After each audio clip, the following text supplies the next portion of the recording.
Just as you're falling asleep, your body suddenly jolts, like you missed a step, like the floor dropped out. A quick snap in the legs, a punch in the chest, and you're back, awake. If you've ever thought, is this normal? Yes, it's common, usually harmless, and it happens for a reason. Most people call it a sleep twitch. In sleep science, it's often called a hypnic jerk, sleep-onset myoclonus, a brief involuntary muscle contraction right at the edge of sleep. But here's the real story. This isn't just a random twitch, it's a handoff problem. A moment where two systems inside you briefly disagree about what is happening to your body. Because falling asleep isn't one switch, it's a sequence, a quiet transfer of control, from wake control to sleep control. When you're awake, your nervous system is running a stay ready mode. Posture, balance, muscle tone, tiny corrections every second. You don't notice them, but they're happening all the time. And a lot of that control lives deep in the brain.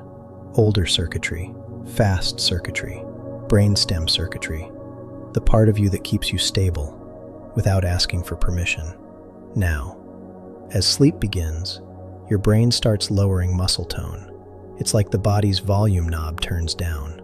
Your grip softens, your jaw loosens, your limbs feel heavier, breathing becomes slower, the world begins to blur.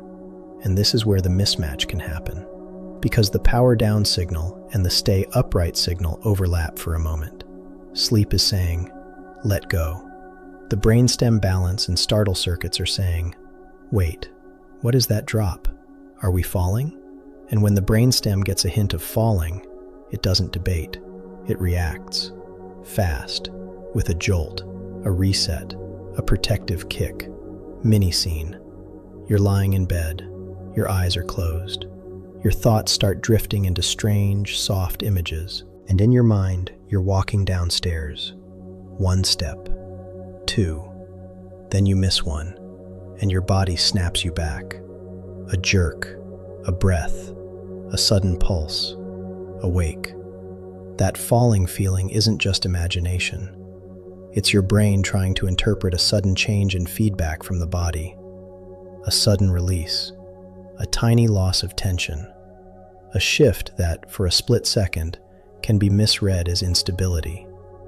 Because your brain relies on constant signals from muscles and joints. That's called proprioception. It's the quiet sense of where your body is in space.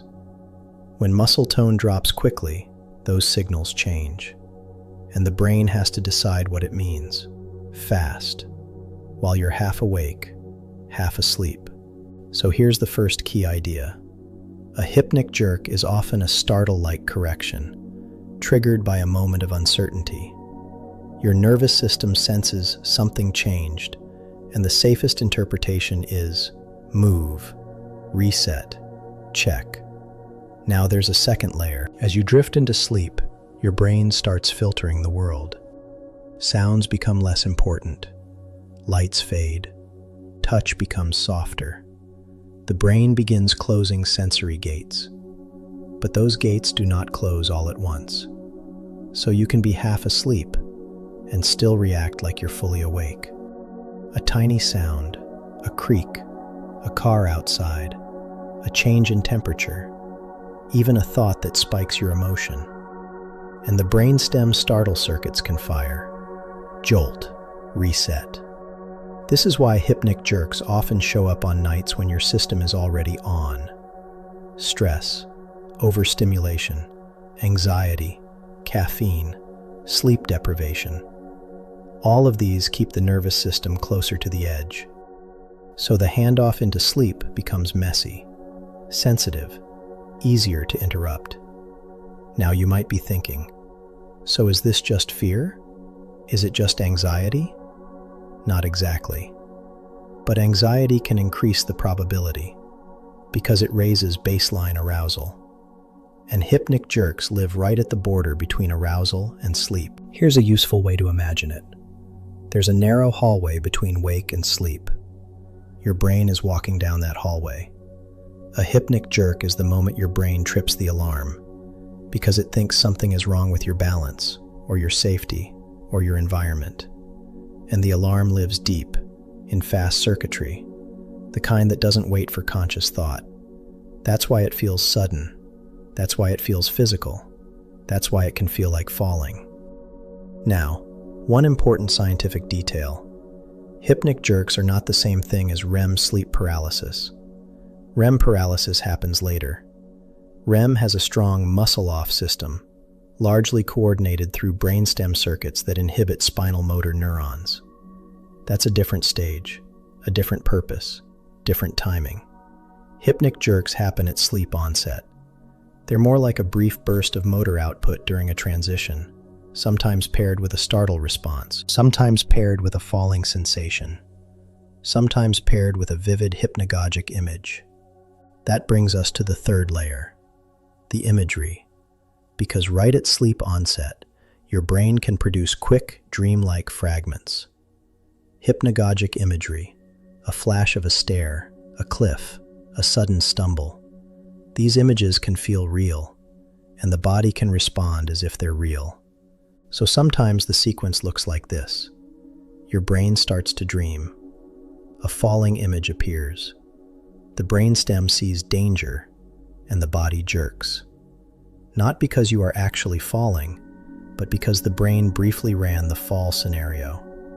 Now here's the calm reality check. For most people, hypnic jerks are normal, common, and they come and go. You can have a week with none, then 3 nights in a row, then nothing again.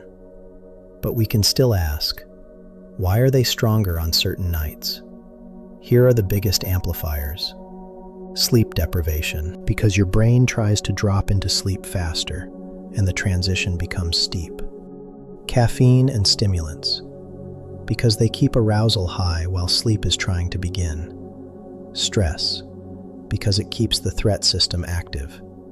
Late, intense exercise, because the body is still in activation mode. Nicotine, because it's a stimulant. And irregular sleep timing, because the brain doesn't know when to switch cleanly.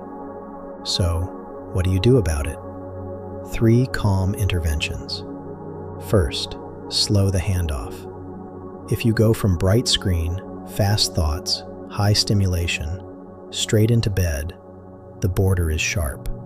Your nervous system hits the wall, and alarms fire more easily. So create a runway. 10 minutes. Not a whole ritual, just a runway. Dim lights, lower sound, less scrolling, slower breathing. Give the system time to step down rather than drop. Second, reduce the triggers you can actually control. Caffeine cutoff earlier in the day, especially if you're sensitive. Heavy exercise earlier, not right before bed. If you notice hypnic jerks spike on certain nights, track what changed. Not with anxiety, just with curiosity, one variable at a time.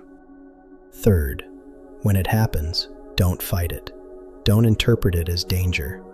That interpretation feeds the loop, because the next time you approach sleep, your brain expects the jerk, and expectation raises arousal. So try this. When the jolt happens, pause. One slow breath. Let the body settle. Then remind yourself simply, this is a normal transition glitch. My system is safe. It will pass. Now, a tiny test you can do, not as a diagnosis, just as an insight. Tonight, as you lie down, notice how quickly your body tries to drop. Do your shoulders release fast? Does your jaw unclench? Do your legs feel heavy suddenly? If yes, your handoff might be steep. And steep handoffs make alarms more likely. So soften it, slow it. A longer exhale, a looser jaw, a relaxed tongue, a gentle, gradual drop. And here's the brainstem bridge in one sentence. Hypnic jerks can happen when sleep circuits lower muscle tone, while brainstem safety circuits still expect full stability.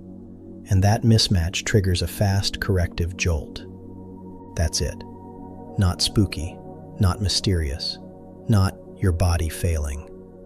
A timing issue, a handoff issue, a system doing its job a little too abruptly. And if you're wondering, why would evolution allow this? We have to be careful here. We can't prove a single story. But there's a reasonable idea. A rapid fall correction is useful for survival. If you're resting in an unstable position, a quick jolt can prevent injury. So having fast, automatic fall detection circuits makes sense. What we experience as a hypnic jerk may be that system occasionally misfiring during modern sleep transitions.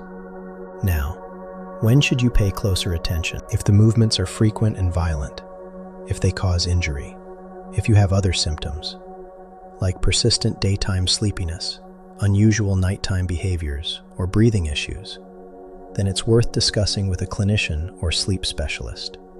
Because there are other movement disorders and sleep issues that can look similar. But for most people, this is simply part of being human. A brain that's trying to cross a border, a body that's trying to let go, a brainstem that refuses to let go too quickly. So tonight, if it happens, don't panic. You're not broken. You're not failing at sleep. You're witnessing a handoff. And in the next episode, we'll stay in that borderland. Because there's another sleep phenomenon that feels even stranger. When you wake up, but your body doesn't. Sleep paralysis. And why the presence feels so real, even when nothing is there.